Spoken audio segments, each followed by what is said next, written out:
Iglesia, muy buenos días. Damos gracias al Señor que nos concede este tiempo y este espacio para poder escudriñar su palabra, para podernos alimentar de ella, para poder crecer. Y damos gracias al Señor que hoy podemos estar celebrando y contando el último domingo del año 2025. Quiero invitarle a que oremos al Señor para poder estudiar la palabra esta mañana. Amado Padre Celestial, te damos muchas gracias por darnos la bendición, Señor, de despertar un nuevo día. Gracias por tu amor, gracias por tu presencia, gracias por la bendición que nos das de poder estar compartiendo, Señor del cielo, con nuestra familia, con nuestros amigos, Señor, todos estos días que estamos de celebraciones, de cierre de año, recordando el verdadero sentido de la Navidad, que es Cristo Jesús en nosotros. Esta mañana te rogamos, Señor Dios Todopoderoso, danos sabiduría, danos entendimiento y concédenos la oportunidad, Señor, que nuestros ojos sean abiertos, que el poder de tu Espíritu Santo venga sobre nuestro entendimiento, Señor, sobre nuestros sentidos, para que podamos nosotros comprender la verdad de tu palabra. En el nombre de Cristo Jesús te damos muchas gracias, Señor. Amén y amén. Quiero compartir esta mañana una palabra con ustedes que he titulado Ama a tu prójimo. Y precisamente en estos días de cierre de año, vemos que muchas personas se mueven buscando dar algo a otras personas, sobre todo a aquellas personas que están menos o que son menos favorecidas. Entonces salimos, podemos llevar un mercado, podemos llevar un alimento, podemos llevar un juguete y damos gracias al Señor por todas estas cosas. A través de esos actos de amor también podemos mostrar a Cristo, aun cuando la parte social sin Cristo, sin el Evangelio es vacía. Es importante hacer una cosa sin dejar de hacer la otra. Y quiero compartir esta mañana una palabra que yo sé que seguramente usted ya la ha leído, ya la ha escuchado, pero quiero que le prestemos mucha atención y que sea el Señor llamando nuestra atención esta mañana sobre esto. Quiero invitarles a que abran sus Biblias en Lucas capítulo 10, verso 25 al 37. Dice la palabra del Señor: en esto se presentó un experto en la ley y, para poner a prueba a Jesús, se puso de pie y le hizo esta pregunta: Maestro, ¿qué debo hacer para heredar la vida eterna? Y quiero darle un poco de contexto. En este capítulo 10, el Señor ha enviado ya a 70 hombres, a 70 personas, a predicar la palabra de Dios, a predicar las buenas noticias de la salvación. Y con todo esto, todos estos discípulos al regresar contaban al Señor todo lo que les había ocurrido.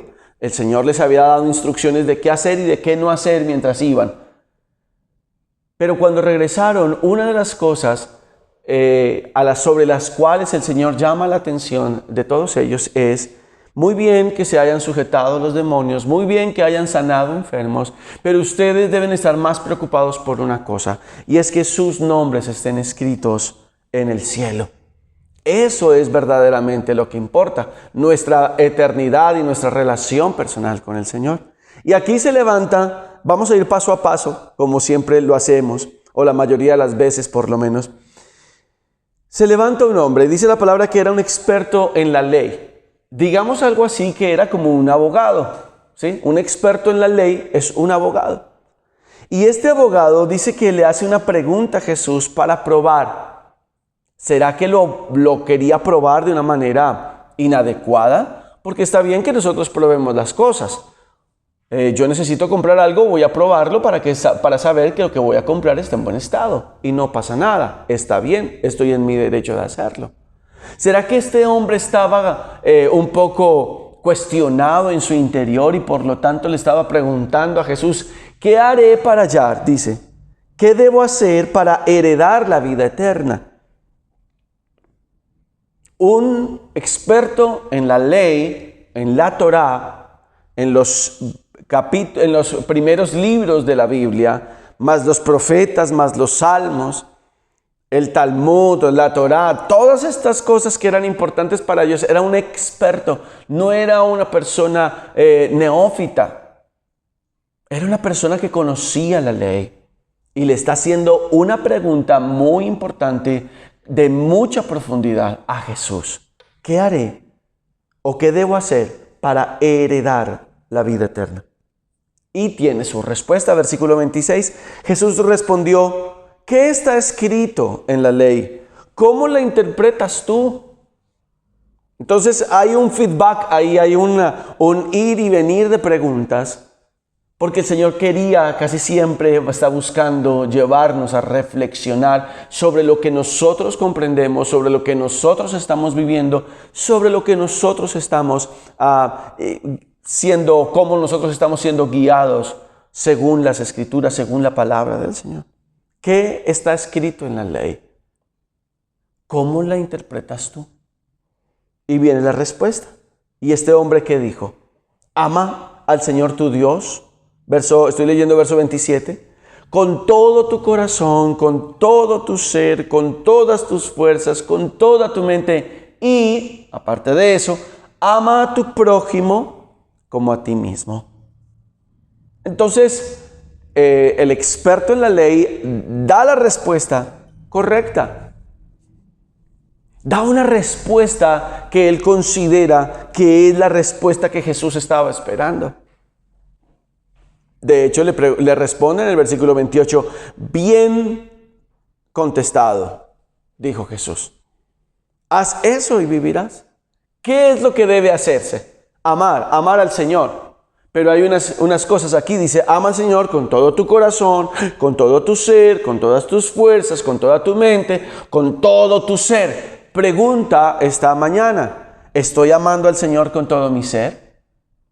¿Qué pregunta podría estarse haciendo este experto en la ley?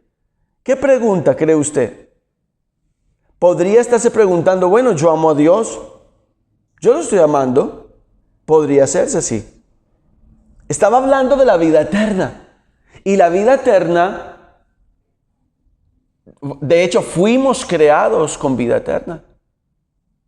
Y unos, al venir a reconciliarnos con Jesús, pues tendremos una vida eterna con Jesús. Y otros que han decidido no reconciliar su vida con Jesús, no tener como punto esencial o importante en sus vidas la no reconciliación. Entonces sencillamente van a tener una vida eterna sin Jesús. Pero vida eterna, todos tenemos vida eterna. Pero la que este experto en la ley quería heredar era esa que el Señor estaba hablando. Por eso les estoy dando el contexto de cuando aquellos discípulos se emocionaron de todo lo que estaban haciendo, de todo lo que vieron, pero el Señor les hace reflexión sobre una cosa. Preocúpense o alégrense que su interés esté puesto en que sus nombres estén escritos en el cielo. A eso era que quería apuntar este hombre experto de la ley. Entonces, ¿qué es lo que tenemos nosotros acá? ¿Qué significa amar a Dios con todo lo que somos? Creo que si cada uno de nosotros hacemos una evaluación, vamos a tener la respuesta de no estoy amando a Dios con todo lo que soy. Tal vez yo puedo pensar que lo estoy haciendo. Tal vez yo en mis rutinas, porque yo estoy orando, porque estoy haciendo mi devocional, porque estoy leyendo la palabra, porque estoy moviéndome, ayudando en la obra del Señor, estoy llevando recursos a su casa, puedo estar ayudando una cosa y la otra. Y entonces yo puedo decir, estoy amando al Señor con todo lo que soy. Pero la pregunta luego es acerca del prójimo. Porque dice, y amarás a tu prójimo como a ti mismo. Y lo único que está buscando realmente la Escritura cuando dice amar al prójimo como a ti mismo es que mi interés, así como me intereso por mis situaciones, por mis circunstancias, por mis momentos, con ese mismo impulso debo yo estar amando al otro. Pensar que se había cumplido el primer mandamiento es el primer error que comete este hombre. ¿Quién de nosotros ha amado al Señor? Con todo el corazón, con toda el alma, con todas las fuerzas. Ahora, no estoy diciendo esto como una justificación para sentirnos tranquilos. De hecho, es un mandamiento y debemos trabajar para cumplirlo. No tenemos excusa alguna. Es lo que el Señor está mandando y debemos trabajar y debemos enfocarnos en que nuestra adoración esté puesta en amar al Señor con todo lo que somos. Donde haya una línea o dos líneas por fuera del amor de Dios, ahí estamos yendo en contravía de lo que Dios ha dicho. ¿Quién es nuestro prójimo? ¿Puedo amar a Dios y aborrecer al hermano? Déjeme leerle, no está en pantalla, déjeme leerle 1 de Juan capítulo 4. Dice la palabra del Señor: si alguno dice yo amo a Dios, 1 de Juan 4, versículo 20 al 21, perdón. Dice, si alguno dice yo amo a Dios y aborrece a su hermano es mentiroso. Pues el que no ama a su hermano a quien ha visto, ¿cómo puede amar a Dios a quien no ha visto? Y nosotros tenemos este mandamiento de Él: el que ama a Dios, ame también a su hermano. El que ama a Dios, el que dice amar a Dios, también debe amar a su hermano, porque no podemos decir nosotros que amamos a Dios a quien no hemos visto, pero aborrecemos a nuestro hermano a quien sí estamos viendo. Y esa es la pregunta. Este es el enfoque. Este experto en la ley quería o pretendía librarse de esta parte. Yo amo a Dios y eso es suficiente. Yo amo a Dios, pero no necesito hacer nada. Es más, luego viene a hacer una pregunta acerca de quién es el prójimo. ¿Mis amigos son el prójimo? ¿Las personas que tengo cerca, las que me caen bien, son mi prójimo? ¿Las personas que me aplauden, las personas que me felicitan, son mi prójimo? ¿Quién es el prójimo? El que me avala, el que me aprueba todo lo que yo quiero decir, el que se ríe de todos mis chistes. ¿Quién es mi prójimo? Y aquí es donde viene la otra pregunta. Mira lo que dice la Escritura. Versículo 29 dice, pero él, o sea, el experto en la ley, quería justificarse. Así que preguntó a Jesús, ¿y quién es mi prójimo? Él no hizo la pregunta sobre, ¿y cómo hago para amar mejor a Dios con todo lo que soy? No, con la pregunta que el experto en la ley estaba haciendo, quiso decir que él consideraba que él amaba a Dios con todo lo que él era. Porque no preguntó nada más acerca de ello. Hizo la pregunta sobre la segunda parte del mandamiento. Y amarás a tu prójimo como a ti mismo. Entonces acá es algo bien interesante. Dice la palabra del Señor, verso 30. Jesús respondió, bajaba un hombre de Jerusalén a Jericó y cayó en manos de unos ladrones. Le quitaron la ropa, lo golpearon y se fueron, dejándolo medio muerto. Verso 31. Resulta que viajaba por el mismo camino un sacerdote, quien, al verlo, se desvió y siguió de largo. Así también llegó a aquel lugar un levita, y al verlo, se desvió y siguió de largo. Verso 33. Pero un samaritano que iba de viaje, llegó a donde estaba el hombre y viéndolo, se compadeció de él. Se acercó, le curó las heridas con vino y aceite y las vendó, luego lo montó sobre su propia cabalgadura, lo llevó a un alojamiento y lo cuidó. Hay tres personas aquí en esta historia que el Señor está contando. ¿Quién es mi prójimo? Es la pregunta que hace el experto. Y el Señor plantea una situación muy interesante. Y la plantea sobre un camino o un lugar complicado. Porque dice que bajaba un hombre de Jerusalén a Jericó. Y si nosotros vamos a estudiar un poquitico, ese camino no lo cogía todo el mundo. A menos que fueran en caravana o acompañados de muchas personas, no era un camino que solía coger una persona, un judío no lo tomaba como de chévere. de Jericó a Jerusalén eran caminos que eran muy enredados, muy rocosos, y se prestaba para robos, se prestaba para muertes, se prestaba para cosas violentas. Pero el contexto en que el Señor pone la situación era interesante, porque allí luego, en ese mismo escenario, pone a 3 personas. Un sacerdote que dice que lo vio, no lo ignoró. Dice la palabra del Señor, versículo 31, quien al verlo, o sea, el sacerdote sí se dio por enterado que había un hombre allí tirado, que ese hombre que estaba tirado necesitaba ayuda. Dice, se desvió y siguió de largo. Charles Spurgeon decía que nunca había dejado de escuchar a una persona que justificaba el no haber ayudado a otra persona si no tenía argumentos estupendos. Siempre una persona que quiere justificarse de por qué no hizo algo que debía hacer, saca su mejor argumento, saca argumentos brillantes. No lo hice porque, y esgrime su argumento. Dice, no lo escuché, no lo vi. ¿Yo? ¿A qué horas? ¿En qué momento? Yo no me di por enterado de eso. Este sacerdote lo vio. Dice, al verlo se desvió. Si no lo hubiera visto, hubiera seguido derecho. Pero dice que se desvió. ¿Por qué? Como consecuencia de que lo había visto. Él dijo, no quiero esta situación, y salió por un lado. Quiero evitarme este momento, y salió por un lado. ¿Qué pasaba por la cabeza del sacerdote? Tal vez su justificación, como dice Charles Spurgeon.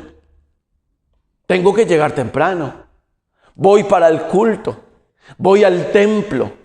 Tengo que hacer esto. Tengo mi vestidura sacerdotal. No me puedo ensuciar. Tal vez lo mismo que el levita. El sacerdote y el levita tenían una responsabilidad religiosa que atender. ¿Será que la actividad religiosa que tenemos nos excusa para no servir al necesitado? ¿Será que la investidura que tenemos nos exime de ayudar al otro? Es que yo soy, es que yo tengo, es que yo hago, es que yo necesito hacer, es que yo ya estoy comprometido con esto, yo no puedo hacer más. ¿Para qué me voy a quedar allí? ¿Será que el sacerdote y el levita pensaron, puede ser un hombre puesto allí para hacerme una emboscada? ¿Qué hacía un sacerdote y un levita por ese camino? Alguna diligencia importante tendrían que hacer. Iba afanado hacia el templo.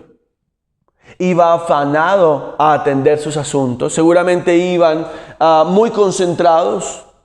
Seguramente iban repasando la prédica que necesitaban hacer. Estaban muy concentrados. Quiere decir entonces que se justifica que yo tenga que, o que yo más bien pueda saltar la responsabilidad que tengo con mi prójimo, porque es más importante ir a hacer la obra. Pero la obra es ¿de quién? Del Señor, que nos manda que amar a nuestro prójimo. Este sacerdote y este levita tenían las excusas perfectas. Perfectas. Entonces aquí podríamos nosotros pensar otras cosas acerca de estos 2 hombres. ¿Qué podrían pensar ellos? Esto es un caso perdido. Ya, que se muera. Es mejor que se muera a que se quede ahí. Está sangrando, pero no sé de primeros auxilios. Yo solo soy una persona. Y ese es un trabajo demasiado grande. Él nunca dijo auxilio. Podría ser otra excusa. Mis hermanos, el Señor está llamando nuestra vida a que dejemos de estar poniendo nuestra vida espiritual como cristianos, como hijos de Dios, por encima de el llamado a servirle a nuestro prójimo. Y esto es bien importante. Y luego el Señor dice, pero un samaritano.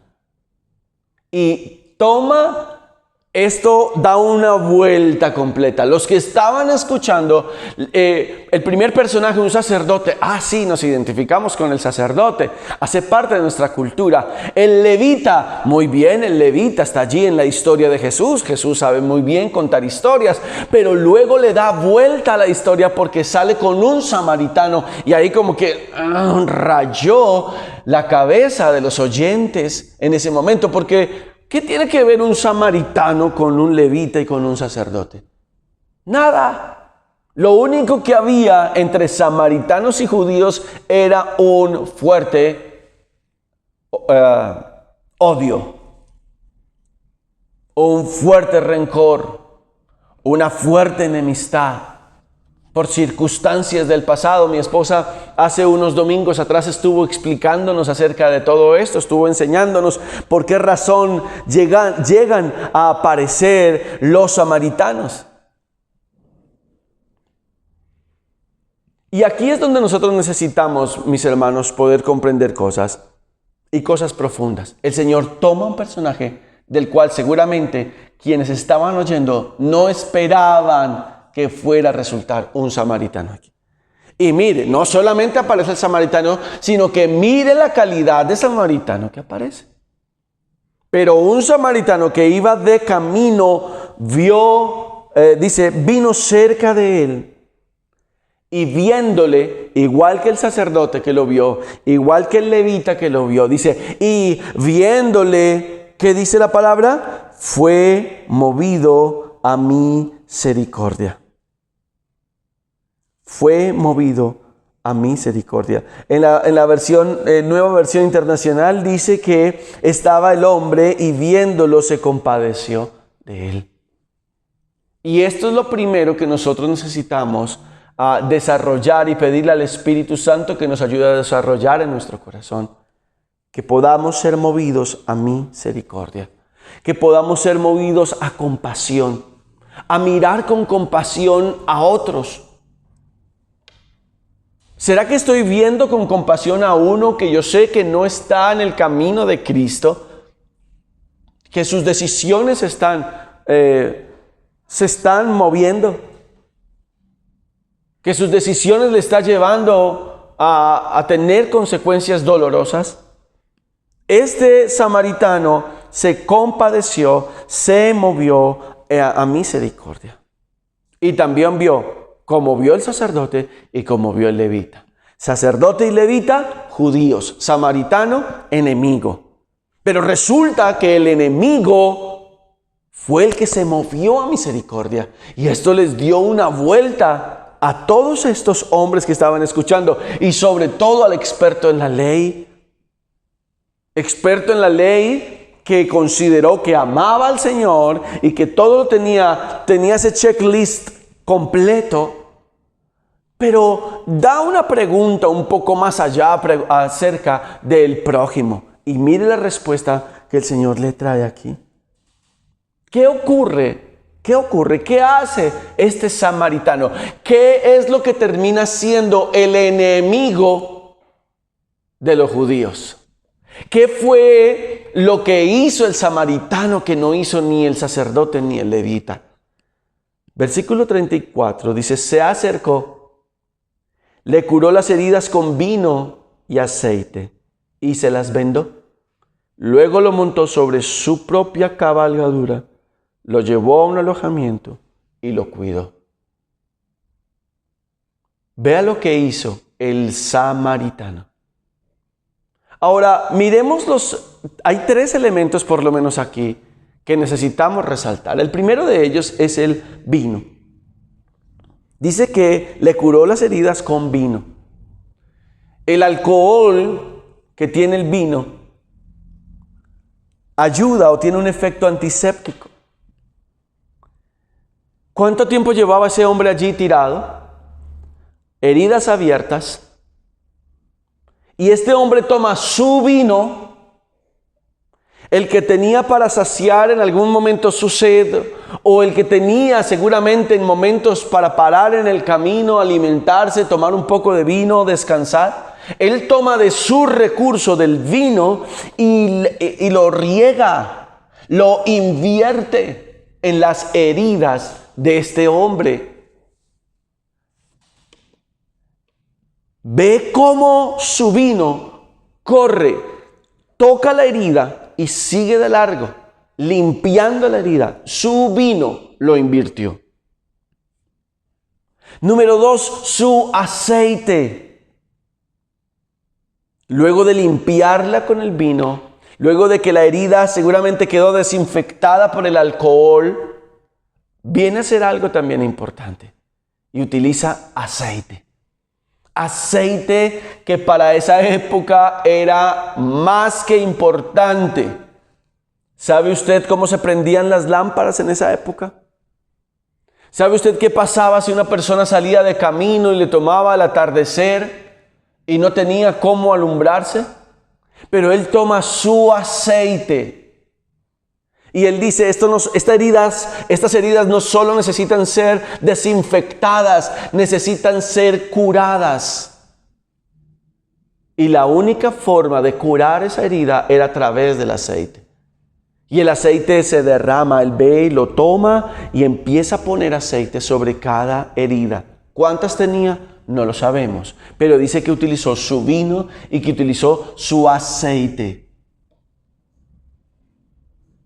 Mire la forma en la que el prójimo, odiado por los demás, está haciendo. Y yo me imagino que cada vez que el Señor tomaba y le empezaba a dar características a este samaritano, los que escuchaban, incluyendo al experto de la ley, se empezaban a revolcar allí por dentro en su conciencia diciendo, ¿y por qué tenía que utilizar a nuestro enemigo? ¿Por qué tenía que utilizar a una persona aborrecible para nosotros? Invirtió su vino, invirtió su aceite. Ungió las heridas de este hombre. Las vendó. ¿Qué había en la cabeza del samaritano? Restaurar, levantar, proveer de oportunidad a un hombre. Tal vez estaba pensando, este hombre tiene esposa, este hombre tiene familia, este hombre tiene asuntos. No lo puedo dejar morir. No puedo ser el tipo de persona que veo la necesidad y sigo de largo. No puedo ser el tipo de persona que veo la necesidad y me hago el loco. No puedo ser el tipo de persona que sé lo que debo hacer y me hago el que no es conmigo. Ese no fue el samaritano. El samaritano asumió una responsabilidad dentro de lo que la ley del Señor decía. Dice, y amarás a tu prójimo. Te vas a interesar por los asuntos de tu prójimo, por la estabilidad física, emocional, espiritual, económica de tu prójimo, como te preocupas por la tuya. Y entonces ahí es donde nosotros necesitamos recibir esta palabra esta mañana para poder mirar a nuestro alrededor y decir, ok, pero no termina allí, porque luego le da su vehículo. Dice, luego lo montó, estoy en el versículo 34, la parte B del versículo 34, luego lo montó sobre su propia cabalgadura. Entonces, el samaritano que venía descansado en el lomo de su animal, se baja de allí y le cede el lugar al otro. Le dio su vino, le dio su aceite y ahora le da su medio de transporte. ¿Qué será lo que el Señor está hablándoles allí? Lo lleva. Le hubiera dado una palmada al animal y para que el animal saliera caminando hacia algún lugar. Ya te di mi vino, ya te di mi aceite, te estoy dando mi medio de transporte, dale para adelante, nos vemos. No, dice que lo llevó a un alojamiento y lo cuidó. Y ahora, verso 35, mire lo que hace. No termina allí. Aquí vienen tres cosas en el versículo 34, pero mire lo que hace en el 35. Al día siguiente, o sea que pasó la noche allí, sacó 2 monedas de plata, lo que en Reina Valera también diría como 2 denarios. y se las dio al dueño del alojamiento y le dice, cuídamelo. Le dijo, y lo que gaste usted de más se lo pagaré cuando yo vuelva. A ver, ¿qué había en la cabeza de este hombre? Ya aparte de vino, de aceite y de medio de transporte, ahora lo está acompañando hasta un lugar, lo está poniendo en un lugar seguro y le está pagando a una persona para que lo cuide. ¿Qué es esto? ¿Qué es lo que el Señor está hablando allí? ¿Qué es esa manera de trabajar con el prójimo? ¿Qué es ese acompañamiento que hay allí? Esto me suena a discipulado. Esto me suena a permanecer en medio de una circunstancia difícil. No salir huyendo como el sacerdote o como el levita, porque eso no me toca a mí. Ya lo dijimos. Pero este personaje es un personaje bien interesante. Cuídamelo. Y lo que gastes de más, te lo pagaré cuando yo vuelva. No solamente había hecho todo eso, sino que el samaritano tenía pensado algo. ¿Qué era? Volver. Para asegurarse que aquel hombre que había recogido, al que le había dado de sus recursos, estuviera bien. Y si algo de más hubiera gastado aquel hombre que lo iba a cuidar, lo iba a pagar. ¿Qué personaje estará aquí? ¿Qué será lo que el Señor le estaba hablando? Aparte de el primer impacto que ellos recibieron, porque se imaginaban ellos seguramente que en la historia iba a aparecer un super judío, pero no, aparece uno de sus vecinos, el vecino fastidioso, el vecino que se odia, el vecino que qué pereza. Ese vecino fue el que apareció haciendo todas estas cosas. Y el versículo 36 dice, ¿cuál de estos tres piensas que demostró ser el prójimo del que cayó en manos de los ladrones? Vuelve la pregunta, ¿cuál de estos tres demostró ser? ¿Qué piensas? Quiero que utilices tu cerebro. Quiero que analices, quiero que le apliques la lógica a esto. Sencillo. ¿Cuál de estos tres piensas que demostró ser el prójimo del que cayó en manos de los ladrones? Y mire lo que responde el experto en la ley. El que se compadeció de él, contestó el experto en la ley. ¿Por qué el experto en la ley no fue capaz de pronunciar el samaritano? Era tanto el odio, era tanta la enemistad que no era capaz de decir samaritano, se le hinchaba la boca. Dice, el que se compadeció de él. Dice, contestó el experto en la ley. Y entonces el Señor que le dice, anda entonces y haz tú lo mismo.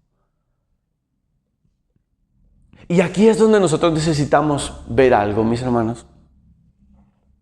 Porque resulta que es fácil poder pensar que nosotros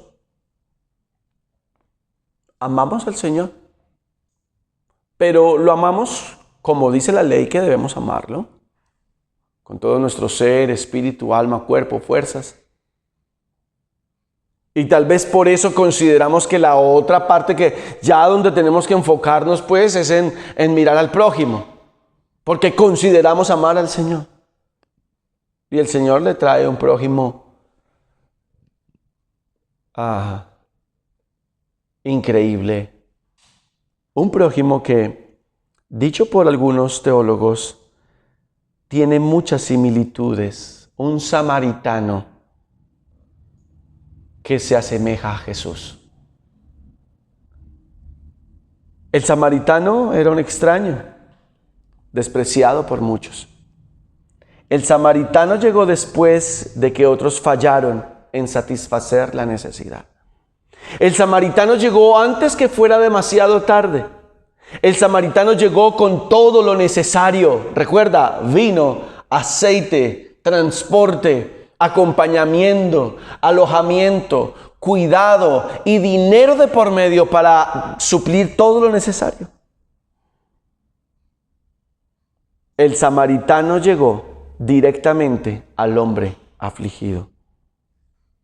El samaritano brindó una atención de misericordia, de compasión, de amor, de cuidado, de ternura.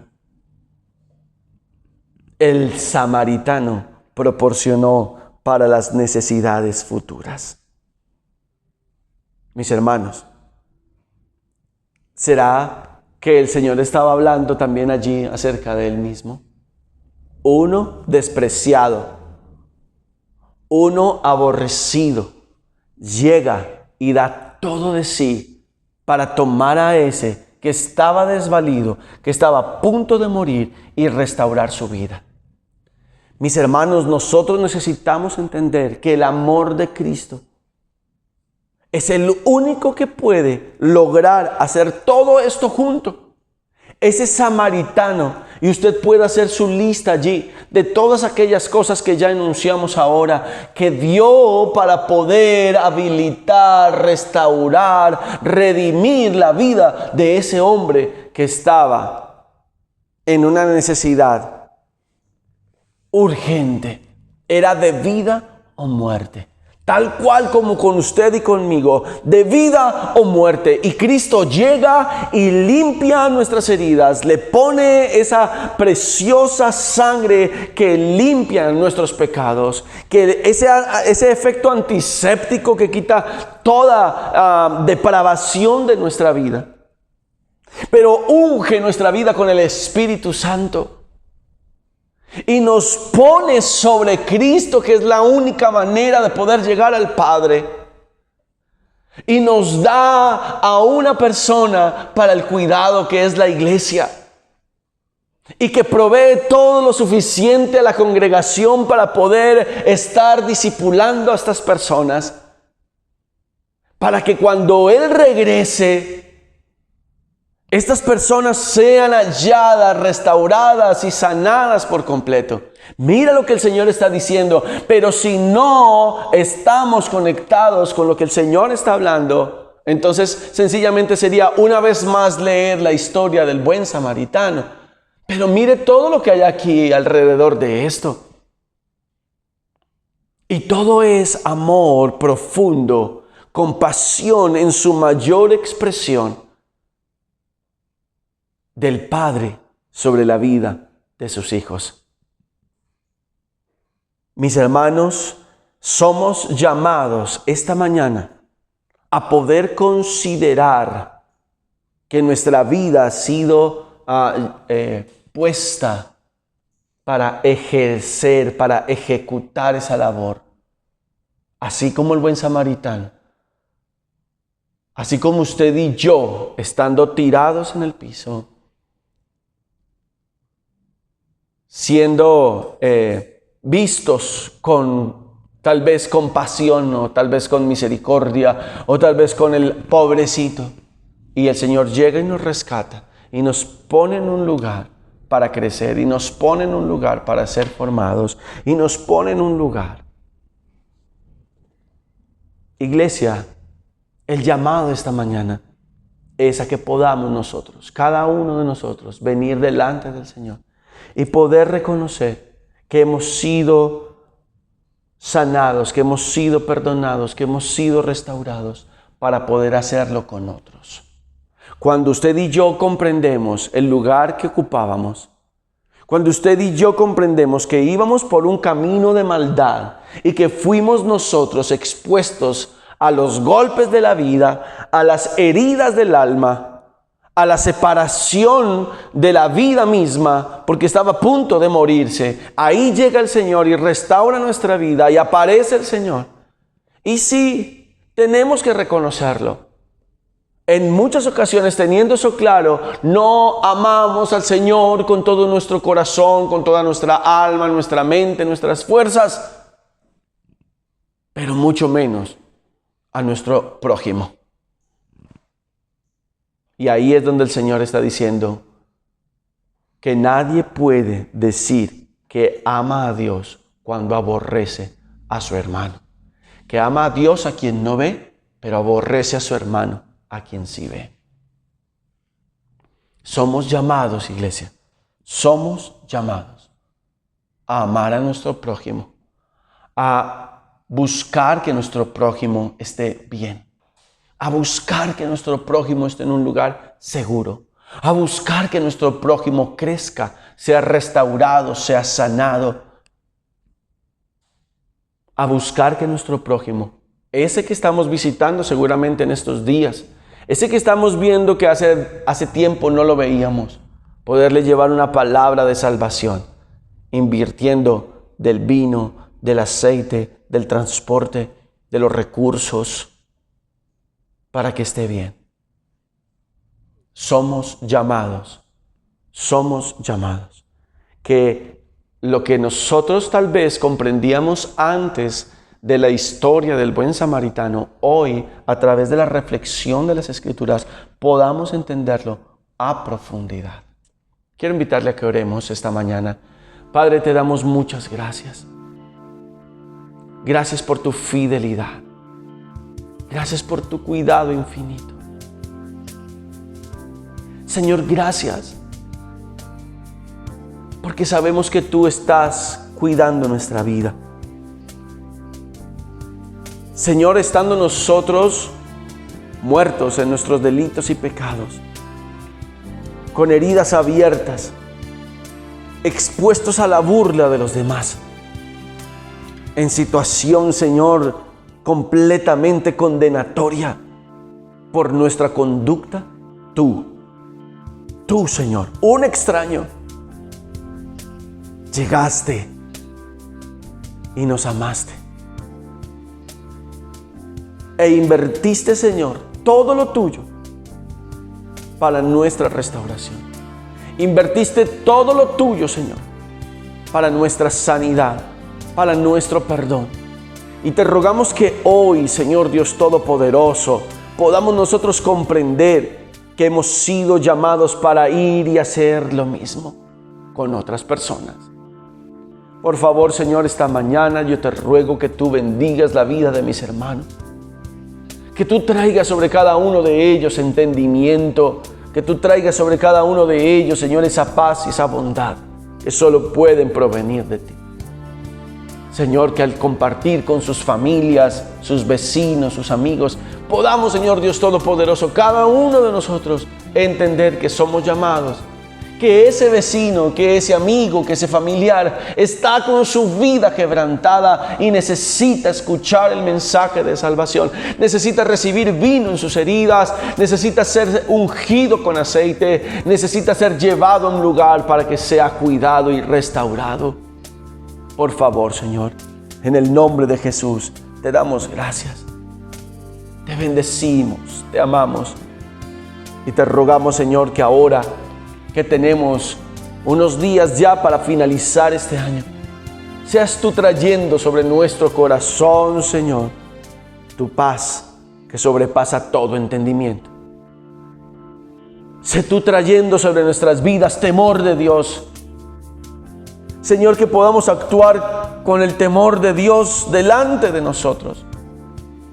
No hacer las cosas por miedo, sino hacerlas por amor, porque te amamos, porque queremos honrarte y porque el temor de Dios está en nuestras vidas. Por favor, Señor, por favor, te damos gracias porque cerramos un nuevo ciclo. Este año 2025, Señor, está a punto de terminar. Te rogamos en el nombre de Jesús, tu paz, tu gracia, tu favor. Gracias por todo lo que ocurrió. Perdona todos nuestros pecados durante todo este año, Señor.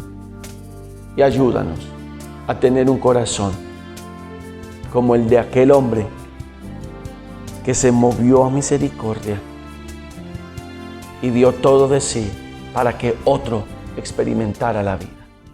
En el nombre de Jesús, que este año que viene, Señor, que este año 2026, seas tú, Señor Dios mío, ministrando sobre nuestra vida tu voluntad para vivir delante de ti en rectitud. En el nombre de Jesús. Amén y amén. Mis hermanos, un abrazo. El Señor les bendiga. El Señor les guarde. Estamos muy contentos, muy felices de que podamos utilizar estos días, estas semanas para visitar nuestras familias, estar con ellos, compartir con nuestros amigos y llevar una palabra de bendición para cada uno de ellos. Recuerde siempre, siempre, siempre que tengamos la oportunidad de tener una persona o varias personas enfrente de nosotros, no tener miedo, sino hacer lo que debemos hacer: predicar la palabra del Señor, predicar el evangelio de salvación, porque esas personas que están alrededor suyo y alrededor nuestro necesitan escuchar este mensaje. Un abrazo para todos, un feliz año, un feliz inicio del año 2026 para todos. Un abrazo bien grande. Muchas gracias a todos por estar atentos. El Señor les bendiga y les guarde.